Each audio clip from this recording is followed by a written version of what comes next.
ठरलं तर मग आजच्या भागाची सुरुवात होते सायली पासून. तर आता इथे सायली म्हणते प्रियाला, मी बाहेर जाऊन येतो प्रिया, तुझ्यामुळे प्रतिमा आत्यांना कुठलाही त्रास झाल्याचं मला कळलं ना, तर माझ्या इतकी वाईट कोणीच नसेल, लक्षात ठेव, असं म्हणते ती.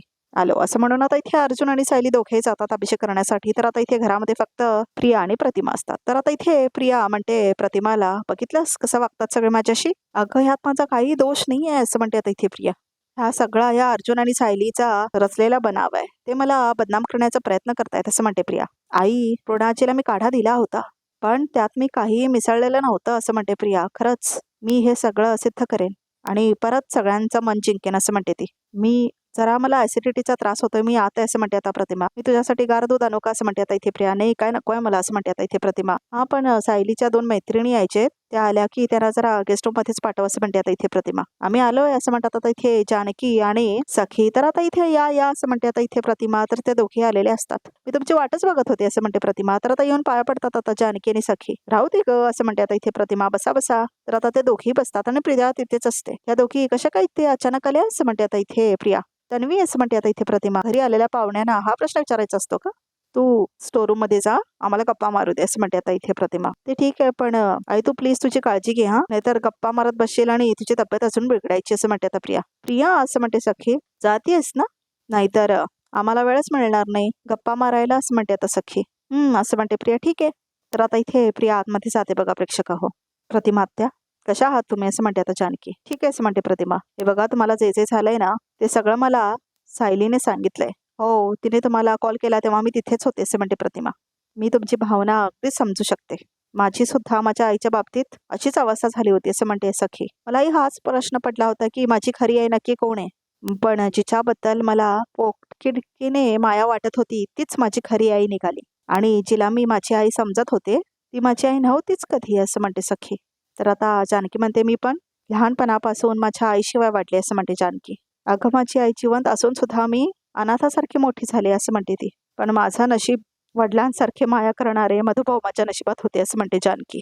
प्रतिमात्या, आपल्यावर मनापासून खूप प्रेम केलं ना, त्याची माया जाणवते, त्याच्यासाठी वेगळं काही करावं लागतच नाही, असं म्हणते जानकी. अशी माया पण ना तन्वीला माझ्याबद्दल वाटते ना मला तन्वीबद्दल वाटते, असं म्हणते आता इथे प्रतिमा. म्हणून तर आज तिची परीक्षा घेण्याची वेळ आली आहे ना, त्यासाठीच आम्ही इथे आलोय, असं म्हणते जानकी. आणि इथे येऊन पूर्ण तयारी करून घेऊन आलोय, असं म्हणते ती. तुम्ही काळजी करू नका, त्यासाठी आम्ही प्लॅन केला आहे, असं म्हणते जानकी. आता तुम्ही फक्त बघाच त्या प्रियाच्या बाबतीत आम्ही काय करतो ते. तुम्ही तुमचं काम करालच, पण माझी मुलगी आज माझ्यासाठी काय करते हे बघायचंय मला, असं म्हणते प्रतिमा. तर आता इथे पोलीस चौकी दाखवलंय. संतोष आता तरी आपल्याला सगळी माहिती देईल का, की अजूनही खोटंच बोलत राहील, असं म्हणतो चैतन्य अर्जुनला. त्याच्या डोक्यात काय ते आपल्याला माहित नाही, असं म्हणतो अर्जुन. आणि म्हणूनच आपण आज एक एक्सपेरिमेंट करूया, असं म्हणतो आता इथे अर्जुन. कसलं एक्सपेरिमेंट, असं म्हणतो चैतन्य. आज आम्ही संतोषला नेहमीप्रमाणे इंटरोगेट नाही करायचं आणि नेहमीप्रमाणे दोघं एकत्र आत नाही जायचं. आधी तू जा आणि ठरलेले प्रश्न विचार, नंतर मी जातो आणि तेच ठरलेले प्रश्न परत विचारतो. मग तू काय उत्तर देतो आपल्याला ते आपण टॅली करून बघूया, त्यातून आपल्याला नक्की काहीतरी हाती लागेल, असं म्हणतो आता इथे अर्जुन. चल असंच करूया, असं म्हणतो चैतन्य आणि दोघे आता जातात. आता इथे पहिला चैतन्य जातो संतोषला भेटायला.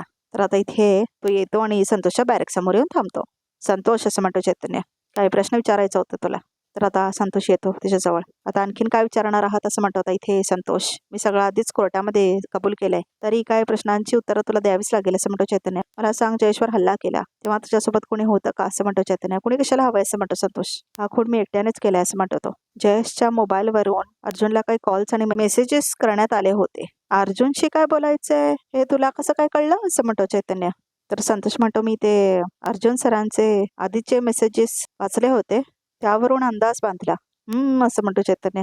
पण जयेशचा फोन तर पासवर्ड प्रोटेक्टेड होता, मग कसं काय तू वाचलास. तर आता संतोष म्हणतो, नाही, चॅट्स नव्हते वाचले, जयेश वर हल्ला करायच्या आधी त्याचा आणि अर्जुन सरांचं बोलणं ऐकलं होतं, त्यावरून अंदाज बांधला, असं म्हणतो तो. तर आता इथे घाबरतो बघा प्रेक्षक, तर चैतन्याला डाऊट येतो. ठीक आहे, असं म्हणतो आता इथे चैतन्य, आणि तो निघून जातो बघा प्रेक्षक हो तिथून. तर आता इथे अर्जुन तिथेच बाहेर थांबलेला असतो. तर आता इथे संतोष एकदम हुश होतो त्याला, कारण तो खोटं बोललेला असतो ना. तर आता इथे अर्जुन आतमध्ये जातो बघा प्रेक्षक इंटरोगेट करण्यासाठी आता संतोषला. तर आता चैतन्य बाहेरच बसलेला असतो बाकावरती. तर आता इथे अर्जुन जातो आणि थांबतो बॅरेक समोर. तर आता इथे तो प्रश्न करणार आहे बघा प्रेक्षक हो संतोषला. त्यावेळेस बोलायला, असं म्हणतो अर्जुन, तुम्ही सगळे मला परत तेच का प्रश्न विचारताय, मी सगळं आधीच कोर्टामध्ये कबूल केलं असं म्हणतो संतोष. मला अजून एकच प्रश्न विचारायचा असं म्हणतो अर्जुन. शांता मावशीचा खून का केलास? त्यात काय फायदा आहे तुझा असं म्हणतो अर्जुन. संतोष म्हणतो शांताने माझ्याकडून पैसे घेतले होते, ते परत करत नव्हती म्हणून मी तिला मारला असं म्हणतो तो. या 1.5 महिन्यात तू शांताच्या कॉन्टॅक्टमध्ये आला असशील तर कळलंच असतं मला असं म्हणतो तो. आणि तेव्हा मी सुद्धा शांता मावशीच्या कॉन्टॅक्टमध्येच होतो असं म्हणतो तो. फक्त पैशांचं कारण नव्हतं असं म्हणतो संतोष. शांता मावशीला माझ्या चोरांबद्दल कळलं होतं, तिने पोलिसांना सांगायला नको होतं म्हणून मी तिला मारला असं म्हणतो तो. तुला एवढं सांग, इतका परफेक्ट मर्डर कसा प्लॅन केलास तू? फिंगरप्रिंट नाहीसे केलेस, पुरावे नाहीसे केलेस, इतका परफेक्ट कसा असं म्हणतो तो. मला सवय आहे असं म्हणतो संतोष. मी जेव्हा जेव्हा जिथे जिथे चोरी करतो तेव्हा तिथले तिथले माझे फिंगरप्रिंट्स मी पुसतो असं म्हणतो तो. तर आता इथे अर्जुन म्हणतो खोटं बोलतेस तू, तू जिथे जिथे चोऱ्या केल्यास ना त्या सगळ्या फाईल्स मी वाचल्यात, तुझे फिंगरप्रिंट सापडले होते ना प्रत्येक ठिकाणी म्हणून तू पकडला गेलायस असं म्हणतो अर्जुन. मग शांता मावशीच्या खुनाच्या वेळेस सगळे पुरावे तू कसे नाहीसे केलेस असं म्हणतो तो. मला आणखीन प्रश्नाची उत्तर द्यायची नाहीत असं म्हणतो इथे तो. मी खरंच सांगितलंय मी शांताचा खून केलाय असं म्हणतो इथे संतोष. मला आणखीन काहीच बोलायचं नाहीये, उत्तर देशील असं म्हणतो इथे अर्जुन. जेव्हा खरं बोलण्यात तुझा फायदा आहे हे तुला कळेल ना त्या दिवशी तू उत्तर देशील असं म्हणतो इथे अर्जुन. तर आता इथे तेवढंच सांगून अर्जुन निघून जातो बघा प्रेक्षक तिथून. तर आता इथे अर्जुन सुद्धा बाहेर येतो. तर आता इथे संतोष खूप रडत असतो, खूप जास्त रडत असतो तो बघा प्रेक्षक. तर आता इथे येऊन तो बाहेर चैतन्याला भेटतो. तर आता इथे अर्जुन म्हणतो त्याने काय उत्तर दिलं तुला सांग असं म्हणतो तो मला म्हणाला की, तर सगळं सांगतो आता इथे चैतन्य बघा प्रेक्षक काय काय बोलला संतोष अर्जुनला. तर आता ऑडिओ बंद आहे बघा प्रेक्षक तुला काय म्हणाला असं म्हणतो चैतन्य. तर आता इथे अर्जुन पण काय बोलायचं सांगितलेलं नाही बघा प्रेक्षक कारण आता इथे ऑडिओ बंद आहे. तर आता ते दोघं बोलतायत अजून काहीतरी तो गडबडतोय असं म्हणतो चैतन्य. मला खात्री आहे की कुणाच्या वेळेला काहीतरी वेगळंच होत झालेलं. शिवाय त्याने कॉल्स आणि मेसेजेस मध्ये जे काय सांगितलं ना ते पटण्यासारखं नाहीच असं म्हणतो इथे अर्जुन. त्याने फिंगरप्रिंट्स कसे मिठवले ते सुद्धा त्याला सांगता नाही आलं. खरं काय घडलं होतं ते माहितीये मला. संतोषला बोलतं करण्यासाठी आपल्याला संतोषच्या बायकोला गाठायला हवं असं म्हणतो इथे अर्जुन. तर आता तेवढ्यातच अर्जुनला कॉल येतो. तर आता इथे तो बघतो कोणाचा कॉल म्हणून. तर तो कॉल घेतो. बोला इन्स्पेक्टर असं म्हणतो तो. ओके असं म्हणतो अर्जुन. ओके ओके काय असं म्हणतो इथे अर्जुन. दॅट्स ग्रेट, फॅन्टॅस्टिक असं म्हणतो अर्जुन. थँक्यू सो मच असं म्हणतो तो. काय झालं असं म्हणतो चैतन्य. इन्स्पेक्टर सावंतचा फोन होता. ते म्हणाले की शांता मावशीच्या घराबाहेरचा CCTV आहे तो खुनाच्या वेळीच तिथे प्रियाची गाडी दिसली होती असं म्हणतो तो. येस असं म्हणतो चैतन्य. पण प्रियाने गाडीचा नंबर लपवला होता. कोर्टामध्ये हे प्रूव्ह करता येणार नाही की गाडी प्रियाचीच होती असं म्हणतो अर्जुन. का हुशार मुलगी होती असं म्हणतो चैतन्य. हरकत नाही असं म्हणतो अर्जुन. आपला संशय खरा निघाला असं म्हणतो तो. या प्रकरणाशी प्रिया कनेक्टेड आहे असं म्हणतो आता इथे अर्जुन. तर आता तेवढ्यातच कॉल येतो अर्जुनला. बायकोचा फोन आहे असं म्हणतो तो. हॅलो असं म्हणतो अर्जुन. हा ओके ओके पोचतोय बाय असं म्हणतो अर्जुन. सायलीचा फोन होता. ती म्हणाली की आता अभिषेकला सुरुवात झालेली आहे, मला जायचंय तिथे असं म्हणतो तो. मला जायचंय तिथे असं म्हणतो तो. तर आता इथे चैतन्य आणि अर्जुन निघून जातात. तर आता इथे अर्जुन आणि सायली कारमध्ये बसतात. तर आता इथे सायली म्हणते आता अभिषेक अगदी आईच्या मनासारखं झालं ना असं म्हणते ती. हो आय होप तिचं आता मन शांत झालं असेल असं म्हणतो अर्जुन. तर आता जानकी आणि सखीला दाखवलंय. तर जानकी म्हणते सखी झालं का. तर आता इथे कॉल येतो सायलीला. तर आता ते दोघी काहीतरी ठेवत असतात फोन वगैरे आणि रेकॉर्ड करत असतात. तर आता प्रिया प्रिया असं म्हणून ड्रामा करायला लागतात जानकी आणि सखी कारण आता इथे आग लावून ते ड्रामा करत असतात आणि हा व्हिडिओ बघत असतात अर्जुन आणि सायली. प्रिया प्रिया असं म्हणून ओरडायला लागतात. त्याने धूर येत असतो बघा प्रेक्षक रूम मधून. अगं प्रिया कुठे होतीस तू, हे बघ रेस्टरूम मधून किती धूर येतोय असं म्हणते आता इथे सखी. तर आता प्रिया खूप घाबरते. तर ती म्हणते धूर कसं काय येतोय धूर कसं काय येतोय असं म्हणते. ती आग लागली असं म्हणते जानकी. प्रतिमा त्या आत अडकली आहे, जा तिला वाचवायला जा असं म्हणते जानकी. जा जा असं म्हणते सखी. आई आई असं म्हणते प्रिया. आई आते नाही नाही नाही आई मगाशी हॉलमध्ये होती असं म्हणते प्रिया. अगं नाही आता आराम करायचा होता म्हणून त्या गेस्ट रूम मध्ये आल्या, आम्ही दोघी बाहेरच होतो, आम्हाला अचानक असं काहीतरी जळल्याचा वास आला म्हणून आम्ही इथे आलो असं म्हणते सखी. अगं आई आत असणं शक्य नाही, मी हॉलमध्ये बघितलंय, मी बघून येते असं म्हणते प्रिया. तर आता प्रिया जाते बघा प्रेक्षक बघायला. तर प्रिया प्रिया असं म्हणत असतात दोघी. हे बघ प्रतिमा त्याचा आतून आवाज येतो असं म्हणते आता जानकी. कोणी आहे का, आग लागले, तन्वी मला वाचव असं म्हणून आवाज करते आता इथे प्रतिमा. तर आता अहो आत्या तुमची मुलगी आली असं म्हणते जानकी. अगं आई खरंच आता असं म्हणते प्रिया. मला वाचव तन्वी असं म्हणून आवाज असतो आता इथे प्रतिमाचा. आता हिला कोण वाचवणार असं म्हणते प्रिया. कोण वाचवणार काय कोण वाचवणार असं म्हणते जानकी. तू मुलगी आहेस ना तिची, तू वाचवायला नको तिला, जा जा असं म्हणते ती. तर आग लागते. तर आता प्रतिमा आणि सुमन बघत असतात बघा प्रेक्षक सगळा घडलेला प्रकार तिथे थांबून त्या दरवाजाच्या पाठीमागेच. तर आम्ही तिघे आहोत ना इथे असं म्हणते प्रिया. मग मला आज जायला भीती वाटते, तुम्ही जा ना असं म्हणते प्रिया. अगं पण प्रिया असं म्हणते जानकी, माझी आई असते ना तर मी गेले असते, पण आता हे तुझं कर्तव्य आहे, जा आत असं म्हणते सखी. मी आत का जाऊ, आग कशी काय लागली ही असं म्हणते प्रिया. अगं आग लागली कशी, तुला काय करायचंय असं म्हणते जानकी. झालं असेल शॉर्ट सर्किट, लागली असेल आग. अगं जा, तू आईचा जीव वाचवणार आहेस की हे जाणून घ्यायचं महत्वाचं आहे तुला असं म्हणते जानकी. तू जा त्यांना वाचवायला जा जा असं म्हणते जानकी. मी असं म्हणते आता प्रिया. मी फायर ब्रिगेडला फोन करते असं म्हणते प्रिया. तू जा वाचव लवकर आईला असं म्हणते सखी. थांब थांब घरी फायर एक्सटिंग्विशर असेल ते मी बघते असं म्हणते प्रिया. तोपर्यंत आईचं जीवाचं बरं वाईट झालं तर काय करणार असं म्हणते आता जानकी. जा जा वाचवते ना तू काहीतरी कर प्रिया असं म्हणते जानकी. मी अश्विनला कॉल लावते असं म्हणते प्रिया. अश्विनला कॉल लावते असं म्हणते आता इथे. आणि आता ती बघा प्रेक्षक तिचा फोन काढून घेते आता इथे सखी. तर आता इथे प्रिया आणि अर्जुन दोघेही सगळं व्हिडिओ बघत असतात. तर आता इथे सखी म्हणते कोणीही फोन उचलणार नाहीये तुझा असं म्हणते ती प्रियाला. तर आता इथे जानकी कानाखाली मारते प्रियाच्या. ही काळजी आहे तुला तुझ्या आईची. अगं तुझी आई आत अडकली आहे ना, तिचा जीव वाचवायचं सोडून तू ह्याला त्याला फोन करतेस असं म्हणते आता इथे जानकी. लाज नाही वाटत तुला असं म्हणून ओढत असते आता इथे जानकी प्रियाला. तुझ्या जागी दुसरी कुणीही मुलगी असती ना तर आईचा जीव वाचवण्यासाठी आगीत सुद्धा उडी टाकली असती तिने असं म्हणते आता इथे जानकी. पण तू वेळ काढतेस. अगं अशाने तुझ्या आईचा जीव आग नाही तूच घेशील असं म्हणून आता सखी पण कानाखाली मारते प्रियाच्या. तर आता हे सगळा प्रकार बघून प्रतिमाला खूप त्रास होत असतो आणि सुमतीला सांत्वना देत असते. तर आता त्या दोघी त्या भिंतीच्या त्या बाजूला थांबून सगळं बघत असतात बघा प्रेक्षक. आणि अर्जुन आणि सायली फोनवरून सगळं बघत असतात. अरे यार ह्याला काय अर्थ आहे असं म्हणते प्रिया. आई आगीत अडकली आहे ह्यात माझा काय दोष आहे असं म्हणते प्रिया. अगं तुझ्या या आगीत अडकली असताना तू तिला वाचवण्याचा साधा प्रयत्न पण करत नाहीयेस हा तुझा दोष आहे असं म्हणते आता इथे जानकी. तुला तुझी आई अजिबातच महत्वाची वाटत नाही का गं असं म्हणते आता इथे सखी. ती महत्वाची आहे असं म्हणते प्रिया. पण मला माझा जीव सुद्धा महत्वाचा आहे ना असं म्हणते प्रिया.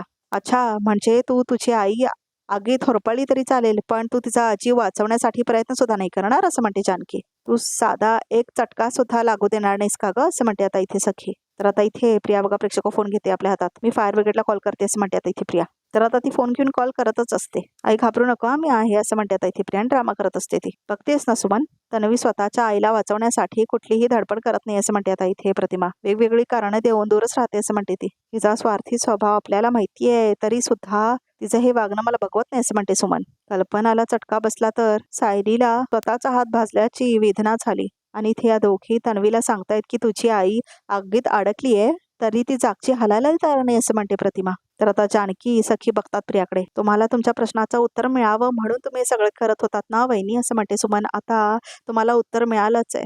आता तुम्हाला तन्वीबद्दल माया वाटत नाही हे कारण तिच्या मनात तुमच्याबद्दल काडीचंही प्रेम नाही. बरं झालं तुम्हाला सावरण्यासाठी सायलीने मला इथे पाठवलं असं म्हणते सुमन. नाहीतर तुम्ही सगळं कसं सहन केलं असतं असं म्हणते आता इथे सुमन. तर आता इथे खूप रडत असते प्रतिमा आणि सुमन तिची सांत्वना करत असते. तर अर्जुन म्हणतो की ती हार्टलेस मुलगी आहे ही. तिला आता वाटलं तिची आई आतमध्ये आहे आगीत आहे पण तरी सुद्धा जाणार नाही वाचवायला असं म्हणतात इथे अर्जुन. पण आपलं काम झालंय असं म्हणते सायली. प्रतिमा त्यांना त्रास होईल खरा पण त्यांना निदान हे तरी कळेल की प्रिया प्रेम करण्याच्या लायकीची मुलगी नाही असं म्हणते आता इथे सायली. आणि आता त्यांना त्यांच्या सगळ्या प्रश्नांची उत्तर सुद्धा मिळतील असं म्हणते सायली. तर आता इथे रात्र झालेली दाखवलंय. तर आता इथे जेल दाखवलंय. कशीच पुरी असं म्हणतो इथे मैपत साक्षीला. ठीक आहे सचिन आहे सोबत असं म्हणते साक्षी. काळजी घेतोय माझी असं म्हणते ती म्हणून जगते असं म्हणते ती. तुम्ही घरी असायला हवे होता अण्णा असं म्हणते आता साक्षी. तर आता इथे बघा प्रेक्षक साक्षी आणि सचिन भेटायला गेलेले असतात मैपतला. रडू नकोस पुरी रडू नकोस असं म्हणतो मैपत. आता जास्त टाइम नाही लागणार लवकरच मी इथून सुटणार आहे तुझ्यासोबत राहायला येईन. साक्षी मी हे खून चोऱ्यामाऱ्या केलेल्या नाही आवडत ना तुला. कायमसाठी सगळं बंद करतो मी असं म्हणतो इथे मैपत. तर नागराज आणि सचिन एकमेकांकडे बघतात. यापुढे फक्त आपण चांगल्या मार्गाने जगायचं असं म्हणतो मैपत. तुम्ही खरं सांगताय असं म्हणते साक्षी. खरंच मी ठरवलंय असं म्हणतो मैपत. यापुढे मला असे काही गुन्हा नाही करायचा. साधी 5 रुपयाची चोरी पण नाही करायची. आपण चांगलं राहिलो ना तर जेली आपल्यासोबत चांगलं राहतं असं म्हणतो मैपत. एकदा का इथनं सुटलो की असं म्हणतो मैपत तुमच्या दोघांचं लगीन लावून देतो असं म्हणतो मैपत. मग तुमच्या लग्नानंतर हा म्हातारा कुठं जाईल त्याला घेन ना घरात ठेवून असं म्हणतो मैपत. हो म्हणतो सचिन. काय बोलताय तुम्ही मला माहिती आहे आपल्या घरातली गुन्हेगारी मला कधीच आवडली नाही असं म्हणते साक्षी. तुम्ही बघताय ना त्या सगळ्याचे परिणाम कसं आयुष्य जगतोय आपण असं म्हणते साक्षी. आणि तुम्ही लवकर घरी या आपण ना शांतपणे आयुष्य जगू साध्या माणसासारखं असं म्हणते साक्षी. तर आता नागराज आणि सचिन एकमेकांकडे बघत असतात. तर आता इथे नागराज घेऊन जातो सचिनला बाजूला. तर आता तो बोलायला लागतो सचिन सोबत. हे असंच चालू आहे मैपतचं. मला गुन्हेगारी सोडायची आहे मला गुन्हेगारी सोडायची आहे. काय कळत नाही काय चाललंय असं म्हणतो नागराज. फार काळ टिकेल असं वाटत नाही असं म्हणतो सचिन. हो ना असं म्हणतो नागराज. मैपतला जर सांभाळायचं असेल ना तर मलाही बाहेर यावं लागेल असं म्हणतो नागराज. तू जे त्याला सोडवण्याची जे प्रयत्न करतोयस ना ते माझ्यासाठी पण कर असं म्हणतो नागराज. नागराज अंकल तुमची केस जरा कॉम्प्लिकेटेड आहे.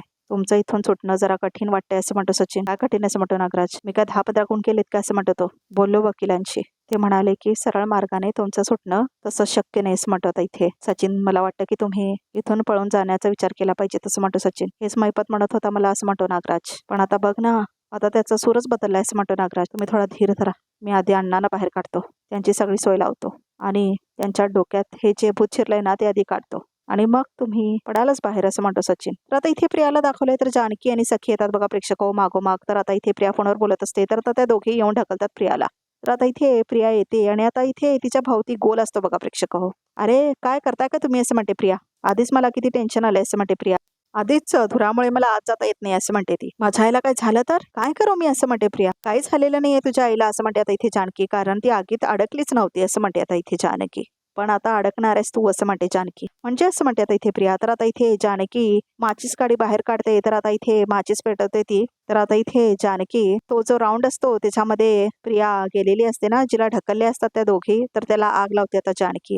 तर आता इथे राऊंड आग लागलेली असते प्रियाच्या बाजूने आणि प्रियामध्ये ट्रॅप झालेली असते. वाचवा वाचवा असं म्हणते आता इथे प्रिया. वाचवा वाचवा.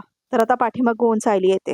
त्या बाजून अर्जुन येतो. तर कल्पना येते आणि आता अश्विन सुद्धा येतो. तर आता सुमन येते आणि प्रतिमा येते आणि सगळे राऊंड करून धावतात आता इथे प्रियाच्या अवतीभवती. आणि ती मात्र आगीमध्ये ट्रॅप्ड असते आणि ती बघतच राहते त्या सगळ्यांना. तर आजचा भाग इथे संपतो. तर बघूया रिकॅपमध्ये काय ते. तर आता इथे रविराज म्हणत असतो सायलीला आणि अर्जुनला की तुम्ही अजूनही तन्वीला घरात ठेवले. तर आता इथे हे प्रिया थांबून सगळं ऐकत असते आणि बघत सुद्धा असते. तुम्हाला अजूनही बऱ्याच गोष्टी माहित नाही आहेत असं म्हणते सायली. तर आता इथे सुभेदार मंडळी आणि किल्लेदार मंडळी सगळे गोळा झालेले असतात. तर आता प्रिया येते आणि आता ती रविराजचे पाय पकडते आणि म्हणते बाबा बाबा असं म्हणते ती. मला माफ करा असं म्हणते ती. तर रविराज म्हणतो मी इथे एवढंच सांगायला आलो होतो की प्रताप ह्या मुलीला घराबाहेर काढा असं म्हणतो रविराज. तर आता इथे इन्स्पेक्टर सावंत सोबत सायली, अर्जुन आणि चैतन्य संतोषच्या बायकोला भेटायला येतात. माझं हृदयाचं ऑपरेशन करायचं असं म्हणते तिची बायको. तुमच्या ऑपरेशनसाठी संतोषने खुनाचा आळ स्वतःवर घेतला. म्हणजे तो तुमच्यासाठी खरं सुद्धा बोलू शकेन असं म्हणतो इथे अर्जुन. तर आता रिकॅप सुद्धा इथे संपतो. तर प्रेक्षक आमच्या चॅनलला नक्की सबस्क्राईब करा.